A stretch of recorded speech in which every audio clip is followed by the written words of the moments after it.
Salut, c'est 6PO! On est à Belleuil, chez Univers Fantastique. Aujourd'hui, on va faire un draft. Donc, on va regarder comment fonctionne la mécanique. Restez là!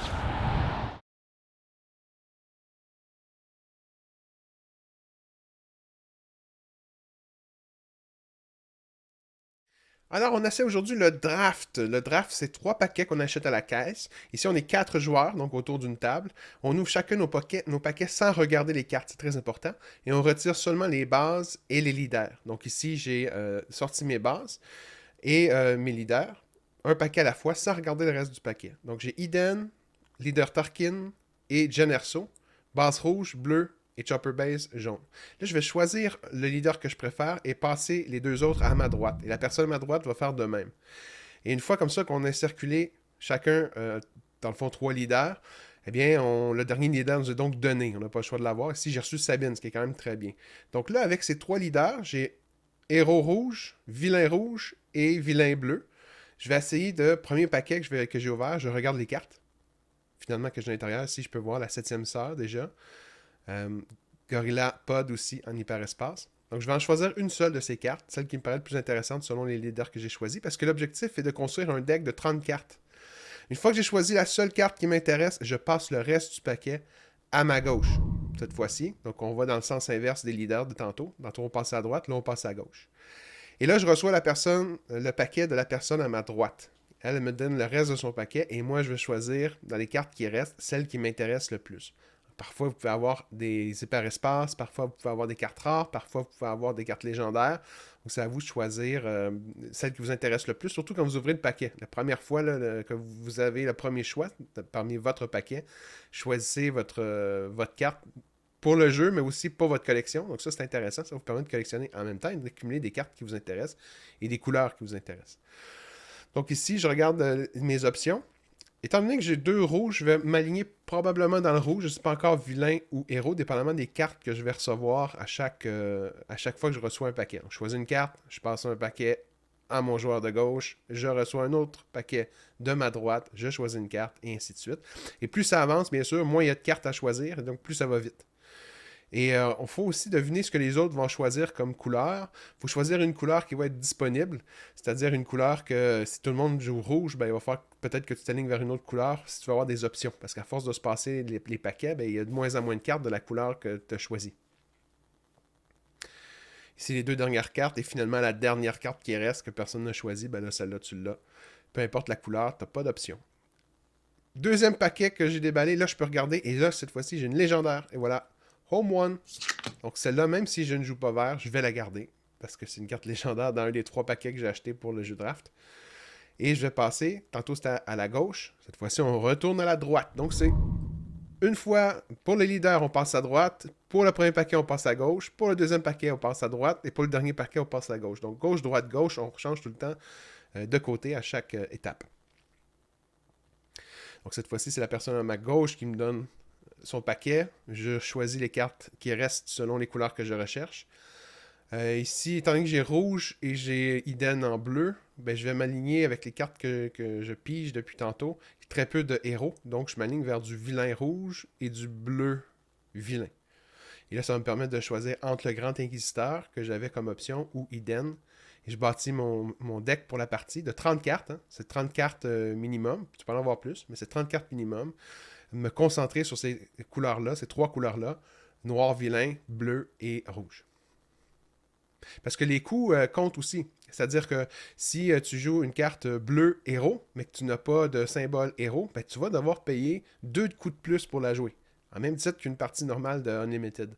Donc, c'est à toi de t'assurer que les cartes que tu vas choisir à chaque fois que tu reçois un deck des autres joueurs autour, ben, de choisir une couleur qui va te permettre de jouer sans trop être pénalisé par rapport aux coûts et aux symboles que tu n'as pas. Il y a assez d'options quand même, c'est surprenant. Au début, j'étais un peu anxieux par rapport à ça. Je me suis dit, ça va être très difficile de construire un deck. Euh, Si tu fais un bon choix de couleur au début, tu risques d'arriver à 34-35 cartes. Je te suggère aussi d'utiliser des cartes, si tu n'en trouves pas de couleur que tu as choisi, des cartes... là, ici, j'ai un Cunning, mon 3e paquet.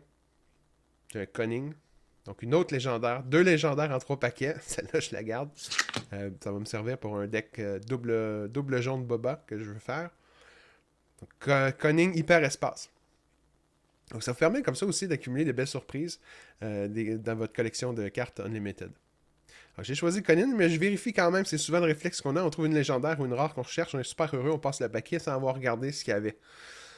Donc là, je prends le temps quand même d'aller voir. Là, il y a une carte rare qui est une base qui donne le bouclier, une très bonne carte à jouer aussi, dans le format draft, pour avoir une base qui fait quelque chose durant la partie. Parce que généralement, tu peux prendre une base de 30, peu importe la couleur. Dans le draft, si tu n'as pas dans les paquets que vous avez ouverts la couleur que tu désires, la boutique doit, selon les règlements, te l'offrir. Donc, advenant ici que je voulais jouer, je sais pas moi, ben là j'ai les trois couleurs, mais si j'ai pas de vert, exemple, puis personne n'a de vert sur la table, ben je peux demander à la boutique une base verte, puis il serait en mesure de me la fournir pour compléter mon deck. Donc ça, c'est intéressant aussi. Si tu veux t'aligner vers une couleur avec une base qui te le permettrait de le faire, ben la boutique va te l'offrir pour la partie. Donc ici, j'ai plusieurs options dans le bleu. Je vais m'aligner de plus en plus vers l'Inquisiteur, étant donné que dans le premier paquet, souvenez-vous, j'ai pris la 7e sœur. Après ça, j'ai eu beaucoup de Death Trooper. J'en ai un troisième ici en main. Je vais sûrement choisir. Voilà, c'est fait. J'ai beaucoup d'options par rapport à le pouvoir de l'Inquisiteur. Et j'ai aussi deux ou trois, je pense que c'est deux motos de scout qui vont me permettre, dès le premier tour, si je réussis à les avoir dans ma main, euh, me blesser mes motos pour m'activer au premier tour avec l'habilité de l'Inquisiteur. Donc j'ai déjà une idée de ce que je veux jouer avec les cartes que j'ai ramassées jusqu'ici. Bleu, vilain, rouge, vilain. Je vais avoir 3 cartes. Et ça, c'est une autre chose. Si tu as 4 fois ou 5 fois la même carte, ça, c'est pas grave dans le format draft. Donc, je pourrais avoir 5 Death Troopers ici. Je suis pas obligé de respecter le maximum de 3 comme une partie standard. Ça aussi, ça peut être intéressant. Donc, voici mes rares et légendaires que j'ai réussi à avoir. Cunning, Foil, Home One, légendaire aussi. Bon, des cartes double jaune que je vous cherchais aussi, la Cantina, le Bouncer et Brody Brook, qui vont me permettre de jouer le deck double jaune vilain de Boba Fett que je veux me faire depuis un petit moment, puis que j'ai réussi à faire grâce à ce draft-là. Donc ici, on voit sur tous les tapis, le monde ne cache plus leur jeu. On cachait un peu au début quand on se partageait les paquets pour pas influencer le choix de nos adversaires, pour pas qu'ils sachent qu'est-ce qu'on choisit comme couleur, puis nous empêcher d'aller choisir ces couleurs-là ou vice-versa. Donc là, maintenant qu'on a toutes choisi nos cartes, on peut même se conseiller. On les étale sur notre tapis de jeu. On choisit les cartes qui nous paraissent les plus intéressantes par rapport aux leaders qu'on a comme option. Là, on discute justement, on pointe les cartes. Ça serait bon avec ton leader. Ça te permet de faire ça. Oublie pas d'utiliser des cartes pour contrôler ton adversaire. Donc, j'ai des bonnes cartes dans le format. Des cartes grises, j'en ai pas beaucoup. J'en pas eu besoin non plus. Fait que j'avais suffisamment de cartes rouges et suffisamment de cartes bleues pour me faire un deck de 30 cartes. Je vais montrer les cartes rapidement ici que j'ai réussi à avoir. Repair, TIE Fighter, Cantina Brawler, Ready. Ready des unités à 2, c'est bon pour l'inquisiteur. On peut venir 2 fois attaquer durant le tour. Gardien of the Wheel. Power of the Dark Side pour contrôler le jeu un peu. Les 2 motos, ça va être très utile. Ça va être mes cartes maîtresses avec l'inquisiteur. Tug, 3 Death Trooper, Takedown, un petit, la 7e sœur très importante. J'ai réussi aussi à avoir le TIE Inferno Squadron. Donc, c'est des bonnes cartes. Ça ressemble beaucoup à des cartes qu'on retrouve dans le deck d'un inquisiteur. Je suis confiant avant de commencer mes premières parties. Par contre, j'ai hâte de voir ce que les autres ont ramassé. Il y en a beaucoup qui semblent avoir choisi le bleu. Première partie, donc. 6 premières cartes. Bon, là, je vais à vitesse accélérée. Les joueurs avec qui je vais m'affronter au début, c'est pas des joueurs d'expérience. Ils explorent le jeu. C'est une belle façon de le faire, en plus d'accumuler des cartes. Dans ces temps-ci au Québec, où ce que les paquets dans les boutiques sont si rares à obtenir. Donc, ça vous permet, sous forme de jeu, de les accumuler. Si je mets une moto, pouvoir d'un inquisiteur, je blesse ma moto, je l'active dès le premier tour, je vais pouvoir lui faire 3 parce que c'est grit, donc ça rajoute le dommage à l'attaque. Donc, des joueurs pas nécessairement expérimentés, ils ont bien joué. Ils ont bien joué quand même. Dans l'ensemble, j'ai pas beaucoup d'erreurs. Ils apprennent aussi à connaître l'Inquisiteur. Et certains, le pouvoir, entre autres, d'activation, le pouvoir que certaines cartes ont par rapport au pouvoir de l'Inquisiteur aussi, qui est très efficace, là. Guardian of the Will. Ah oui, j'utilise aussi beaucoup les Reinforce. C'est ça? C'est le plus 3 de défense, là.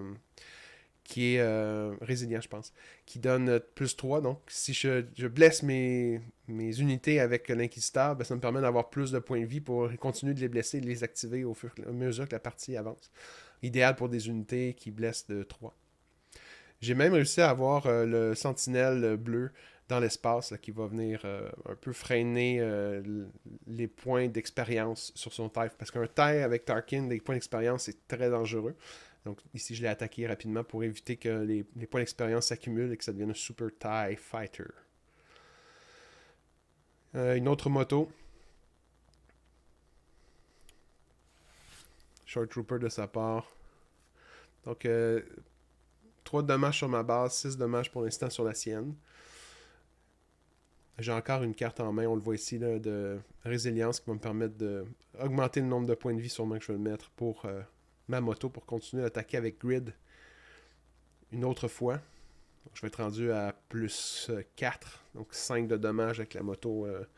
Et là, je pourrais plus l'activer par la suite parce que l'Inquisiteur, c'est seulement ceux qui ont 3 de pouvoir et moins. Mais quand même une bonne attaque qui va surprendre l'adversaire éventuellement. 6 cartes, on est rendu à 6. Donc il a activé Tarkin à 5. Takedown ici pour me débarrasser. Ma crainte, moi, dans les jeux de draft, et si vous avez l'opportunité de les avoir, c'est toujours les restores. C'est extrêmement fort dans le draft. Pour en avoir fait 3 ou 4, 3 drafts juste ici, le restore à chaque fois est une menace pour un deck aggro. Ben aggro. Autant qu'on le peut avec les cartes qu'on pige dans le draft. Mais c'est très efficace le restore. Donc si j'ai activé l'Inquisiteur, j'ai blessé une unité pour attaquer, j'ai activé l'Inquisiteur. Quand l'Inquisiteur est activé et attaque, il peut redétaper une carte qui peut attaquer donc 2 fois dans le même tour. Et là, les dommages sont rapidement envoyés à l'adversaire qui n'a pas le choix de démissionner, de me concéder la partie. Voilà, le mot que je cherchais. Deuxième partie face à cet adversaire. Bon, un format draft, c'est la même chose qu'un format standard, c'est-à-dire que vous avez très peu de minutes. Je pense que c'est la même chose que standard, c'est-à-dire 50 minutes avec vos 34, vos paquets de 30 cartes qui ne sont pas maximisés en plus pour faire 3 parties. Donc le meilleur, 2 de 3. Malheureusement, quand tu n'as pas les meilleures cartes que tu peux avoir dans un deck standard, les cartes qui vont accélérer la partie, et là, on a des decks improvisés avec des cartes qu'on a pigées, donc des decks limités. Et je trouve ça un peu déplorable d'avoir seulement 50 minutes pour jouer 3 parties avec des decks qui sont pas maximisés avec les bonnes cartes. Je pense, selon moi, que le format draft devrait se jouer avec un combat seulement. Tu gagnes, tu t'en vas au prochain, tu perds, c'est malheureux, mais c'est terminé. C'est sûr que ça donne moins de chances de se rattraper quand ton deck sort pas, mais en même temps, ça te permet de jouer véritablement tes parties plutôt que de te limiter dans le temps. Parce qu'on va le voir, là, une des parties, je n'aurai pas le temps de finir contre mon adversaire, puis on va être obligé de calculer la dernière phase de jeu quand ils ont calé le temps. Quand ils ont dit que c'était fini, ben on a fini la phase et le gagnant à la fin de la phase, on a dit remporter la partie. C'est pas spécifié dans les règles, c'est comme non entendu si j'ai bien compris. Cependant, c'est la meilleure façon qu'on a trouvé. Donc quand l'arbitre ou l'organisateur dit que le temps est terminé, terminez votre phase et la personne qui aura fait le plus de dommages ou la personne qui lui restera le plus de points de vie, je veux dire, gagnera la partie. Ce qui donne un avantage à ceux qui ont des bases à 30 plutôt que des bases à 25.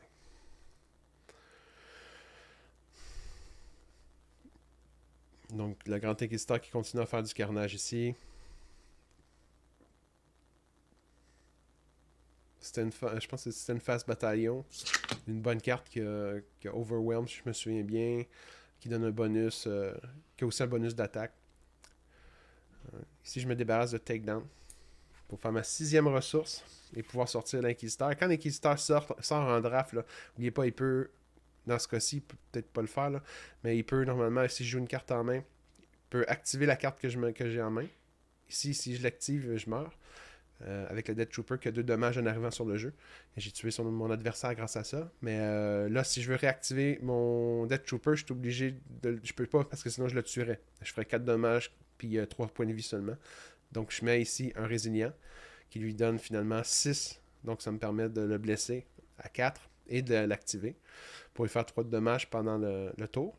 Quand je vais activer mon Grand Inquisiteur qui attaque, il fait un autre dommage. Il réactive au lieu de 2 dommages, c'est un dommage. Et il peut faire une autre attaque, donc il fait un dommage de 6, plus le dommage de l'Inquisiteur lui-même. Donc ça monte vite dans les dommages. 9, 10 dommages par tour avec l'Inquisiteur. Le tour où il sort, qui réussit à faire activer une unité qui attaque 2 fois. Bon, mon adversaire aussi contrôle largement l'espace, mais c'est un peu trop tard avec la 7e sœur qui sort. Et que le Grand Inquisiteur qui va pouvoir l'activer pour faire ses dommages. Quand la sœur attaque la base, elle blesse aussi le monde sur le battlefield ground, donc le terrain où ce que les unités terrestres. Il prend l'initiative et il reste seulement un point de vie. Peu importe ce qu'il va faire, il n'y a pas la carte. T'sais, on n'a pas les cartes qu'on veut. Voilà.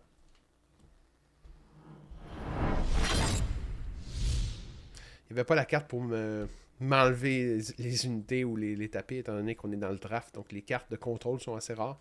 Si vous avez l'opportunité d'avoir des cartes de contrôle, prenez-les pour vos decks. Je défausse ici bouclier et repair. Je commence dans l'espace avec le taille. Bon, ici, j'ai très peur de Sabine. Sabine qui est très rapide dans le jeu, hein, aggro.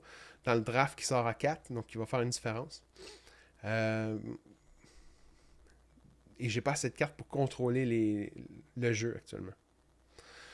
Swoop Rider. Stamp Rider ou Swoop Rider, je me souviens plus exactement, qui fait 4 dommages Camille. C'est une bonne carte aussi en draft. Là. Fait beaucoup de dommages, une bonne résistance. Ici, j'aurais peut-être dû garder le sentinelle que je viens le sentinelle que je viens de me débarrasser en bleu. Parce que, bon, avec un deck aggro, c'est bien d'avoir des sentinelles pour ralentir un peu le jeu de son adversaire, le temps de s'installer. Ah là, il a mis une carte qui est toujours menaçante en draft. Les sympathisants qui peuvent faire Restore. Comme je l'ai mentionné, Restore dans un draft, c'est très très très fort. Et là, il va pouvoir réparer sa base au fur et à mesure que je l'attaque. Donc, je suis à 26 points de vie, il est à 13 points de vie.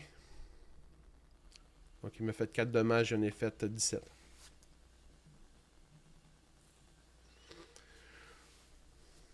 Sentinelle ici, je me lance vers l'espace, étant donné que Sabine a beaucoup de cartes ici. Une carte qui va utiliser à plusieurs reprises contre moi, le Désarme, que j'ai appris à détester et donc à apprécier jouer contre des adversaires, qui donne à peu près la même chose que le Jeddah à la base. C'est-à-dire, elle enlève pour un tour une phase 4 de dommages à ton adversaire, ce qui fait en sorte que ton adversaire ne fait plus rien. Donc, comme Iden, par exemple, c'est très efficace. Iden qui attaque à 4, mais qui ne peut plus rien faire comme dommage. Quand même intéressant.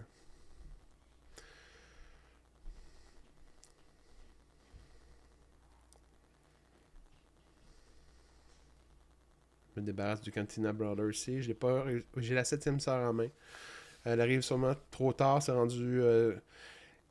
il me reste 12 points de vie. Il me reste 13 points de vie. C'est très serré, mais il y a tellement de cartes en jeu avec une carte qui lui permet de réparer sa base aussi à chaque tour. Je vais perdre rapidement l'avantage. Il se guérit, puis moi, je ne descends pas assez de points de vie par rapport à lui. Même si je peux déployer l'Inquisiteur sourcier.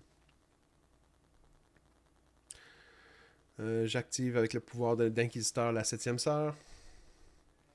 Au moins, lui non plus, il n'y a pas de sentinelle. Ça aurait été le comble, mais il n'a pas de sentinelle. Donc, je vais pouvoir essayer de me concentrer avec la 7e sœur sur la base et faire des dommages à ses troupes.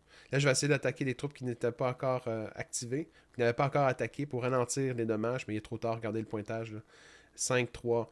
Il me reste 3 points de vie. Il me reste 3 points de vie. Mais il y a tellement de cartes en jeu. Il y a l'initiative en main. Et voilà, 3 dommages. Et il se répare de 2. Je peux pas lui faire 5 dommages. C'est certain qu'il peut faire son 2. Et voilà. Le Restore. 6 cartes.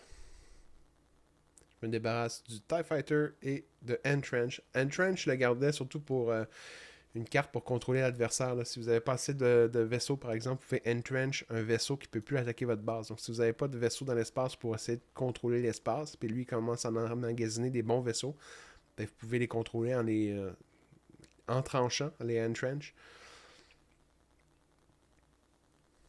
Jeddah, j'ai appris aussi à connaître cette carte avec Sabine en format draft. Quand vous avez Sabine, c'est très bon. Les Jeddah combattants Jeddah, là, ils permettent, quand il y a un leader, donc Sabine qui sort à 4, c'est-à-dire à la prochaine phase déjà, de faire plus 2 de dommages, donc il ferait 4 aux bases. Là. Donc ça, c'est très bon. Si j'ai pris l'avantage encore, j'ai fait déjà 11 points de vie, mais on a fait seulement 2. Mais quand Sabine se déploie dans le draft, encore une fois, vu qu'on n'a pas beaucoup de cartes pour mitiger Sabine, pour la contrôler, ça va vite. Donc je vais essayer de me lancer un peu dans l'espace pour contrôler avec ma sentinelle. Ici encore son désarme qui ne permettra pas d'utiliser pleinement ma moto qui était rendue à 4 points de vie, je pense. 4 dommages.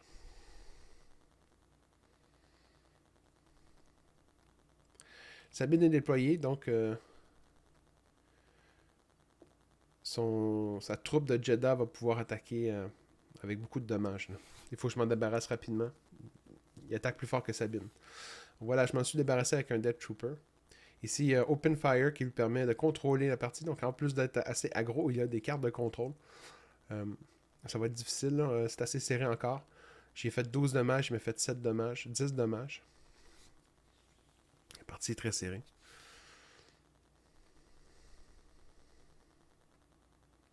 Mais cette fois-ci, j'ai 6 ressources. Donc, cette phase-ci, l'Inquisiteur va pouvoir sortir. Et Sabine, cette fois-ci, n'a pas beaucoup de cartes en jeu.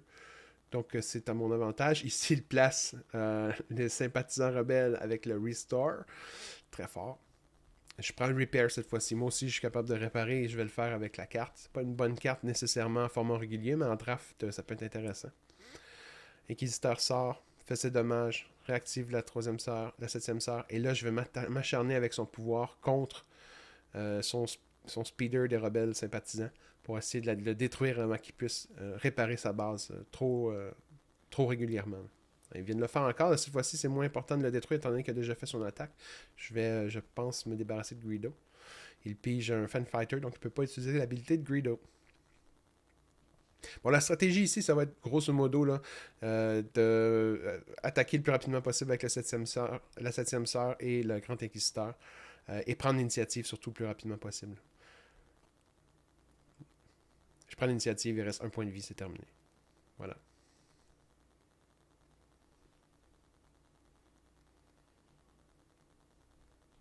Poignée de main.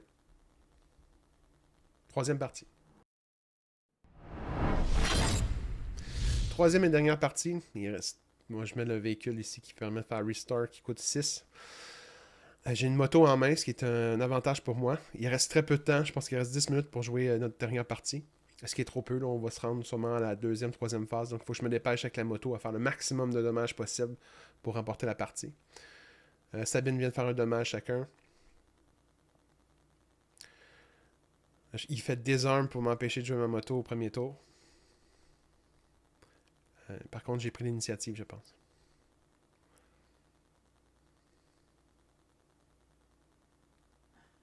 Ici, il attaque la base plutôt que de me détruire la moto, parce que la moto est déjà affaiblie. Et là, le temps est terminé, la partie est finie. Il a fait 4 dommages, j'en ai fait 7, donc je remporte la dernière phase après que le temps ait remporté cette dernière phase après que le temps ne soit callé, ne soit appelé par l'arbitre. Troisième et dernier adversaire de la journée.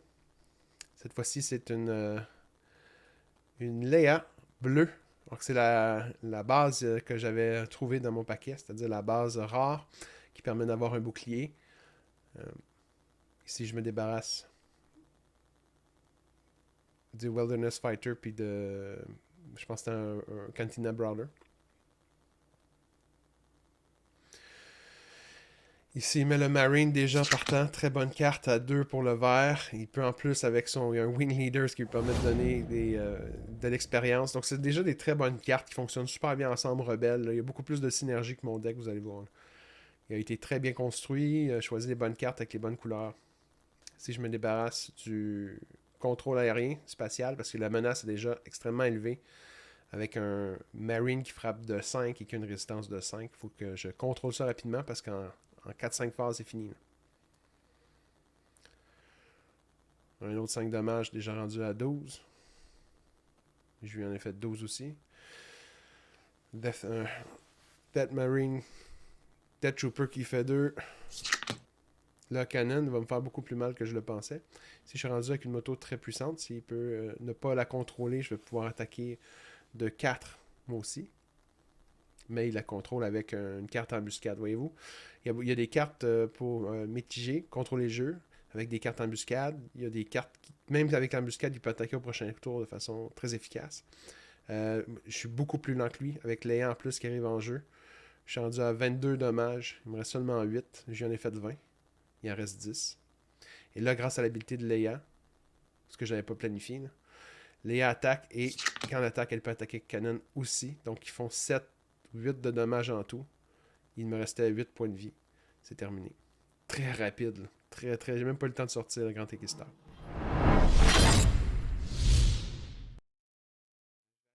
Je vais essayer de faire le plus rapidement que je peux, mais vous allez voir que les cartes et la façon qu'il a construit son paquet de 30 cartes est très bonne. Là. Ici, il y a Monthment qui permet d'aller chercher des cartes de son choix.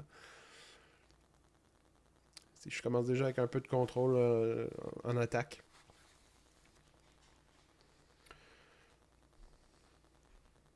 Avec un Tog. Si je viens de me rendre compte que j'avais des cartes que j'avais laissées de côté. 3 ou 4 cartes de la partie précédente que j'ai remis dans le paquet, que j'ai rebrassé. Voyez-vous, c'est pas un tournoi, mais quand même, il faut être vigilant.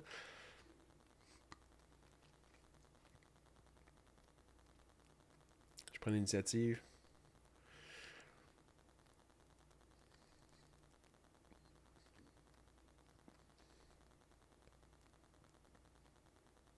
Si je me débarrasse du Entrench, parce qu'il y a seulement des troupes terrestres, je peux pas, même si j'ai pas de vaisseau, il y a rien à l'espace pour que je l'empêche d'agir.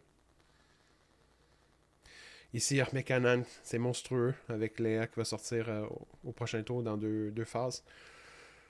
Euh, j'ai pas les cartes suffisantes pour affaiblir Canon avant que Léa sorte.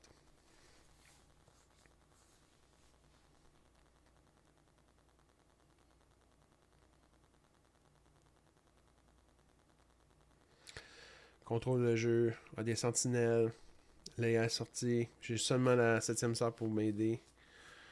Euh, je peux blesser ses unités, mais il sait, donc il va essayer d'affaiblir rapidement ma 7e sœur avant qu'elle fasse trop de dommages. C'est fait. Donc j'ai plus rien en jeu. J'ai plus rien en jeu. Je lui ai fait 8 dommages, il m'en a fait 4. Mais c'est ça. Là, il y a le large avantage avec des cartes qui frappent de 4. Chacune de ces cartes frappe de 4. Il vient de mettre en plus le Ghost pour contrôler l'espace. C'est une partie finie déjà. J'ai même pas sorti l'Inquisiteur. Puis, en 2 phases, il peut me tuer. Bon, je suis rendu à 12 de dommages sur ma base. Toujours 8 à la sienne. Il a s'acharner sur ma base en plus. Il permet de contrôler mon jeu, enlever les cartes. Pour empêcher l'Inquisiteur de faire son pouvoir le plus possible. Si je vais me débarrasser des menaces, mais c'est pas suffisant. Il reste seulement le Grand Inquisiteur. J'ai une moto en main, un sentinelle. Il a fait 12 de dommages. Et là, en une seule attaque, il me fait 4, 8 plus 3, 12, 13, 14, 15 de dommages à une attaque. Avec un combo extraordinaire avec assaut, rebelle assaut. Avec Leia en plus, c'est très bon. Contrôle mon jeu. Bon, c'est terminé. Il me fait 5 dommages avec le Ghost. Fini. Donc, je me suis fait écraser par Benoît, mon adversaire. Très bon deck qu'il a construit. Il s'est sorti super bien. Je sais pas toutes les autres cartes qu'il avait en main. Mais malgré la rapidité que l'Inquisiteur peut permettre d'avoir en draft, Leia avec les cartes rebelles qu'il avait en sa possession et les cartes de contrôle aussi qu'il avait, avec embuscade notamment, avec des sentinelles, donc très bien construit. J'ai pas remarqué qu'il y avait beaucoup de cartes de coups de 1 et 2. Il s'est concentré sur le 3, 4, 5. Ce qui n'est pas une mauvaise idée en draft, étant donné que c'est assez long de s'établir, de s'installer. En draft, pas nécessairement les bonnes cartes à faible coût. Ben, ça permet de te concentrer sur des cartes qui vont être efficaces à la troisième, quatrième, cinquième phase pour finir le jeu là, rapidement avec des meilleures cartes que les siennes. C'est une très bonne stratégie de sa part, de Benoît. J'ai aimé le draft. Je trouve que ça dépend aussi de ce que tu piges. Ça peut influencer la partie si tu as des chances plus que d'autres. Euh, mais c'est peut-être moins injuste vu que tu as la chance de te passer les paquets et de choisir que le sealed. Le sealed, c'est ce que tu n'as pas le choix. Donc, si tu n'arrives pas à piger les bonnes cartes, c'est fini. Alors que dans le format draft, ça te permet d'avoir une meilleure stratégie, d'essayer de construire quand même un deck plus équilibré, puis d'avoir des meilleures chances contre tes adversaires. Donc, le choix ultime, là, c'est vraiment ton choix de leader et de couleur au début, selon le premier deck que tu ouvres, et aussi ce que tu regardes en t'étirant le coup avec tes adversaires pour être sûr d'avoir des bonnes options quand les cartes vont arriver à toi. Donc, choisir des couleurs qui sont peut-être moins choisies par les autres, sûrement, selon les personnages qu'ils ont. Voilà, c'était l'expérience draft. Belle expérience, une belle après-midi. C'est sûr que je vais refaire l'expérience et ça évite de voir toujours les mêmes decks, les decks méta actuels. Donc, je le recommande à tous. Format draft avec des amis, ça vous permet d'obtenir des nouvelles cartes et ça vous permet aussi de réfléchir plus à la construction des decks et aux nouvelles synergies avec des cartes que vous n'êtes pas habitué de voir sur le jeu, qui peuvent contrôler, surprendre et battre votre adversaire.